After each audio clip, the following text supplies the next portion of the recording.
Well, it seems that your journey has ended. Very sorry about that. It was always going to end this way, of course.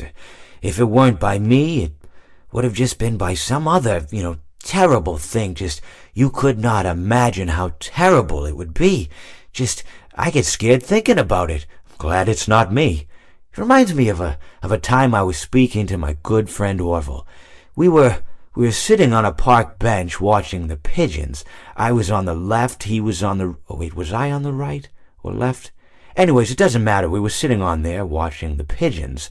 And I said to Orville, "Friend, those birds are frozen." And he kind of looked at me like I'd lost my mind. But I reminded him that it was winter, and often birds will sit in a tree until they freeze.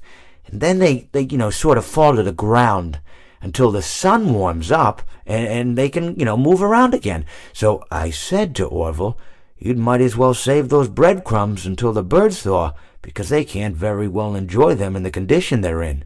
To which he asked what I meant, and asking what condition the crumbs should be in before he threw them to the birds, assuming that I meant the birds couldn't enjoy the breadcrumbs in the condition that the crumbs were in, when in fact I had meant the birds could not enjoy them in the condition that the birds were in, considering that the birds were frozen.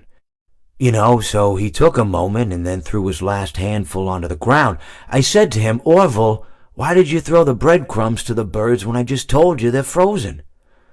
To which he responded, "The breadcrumbs are not frozen." Again, misunderstanding my words. I didn't mean to say that the breadcrumbs were frozen when I said I told you they're frozen. I'd been referring to the birds. In hindsight, what I should have said was, and this would make perfect sense, "Why did you throw the breadcrumbs to the birds when the birds are frozen?"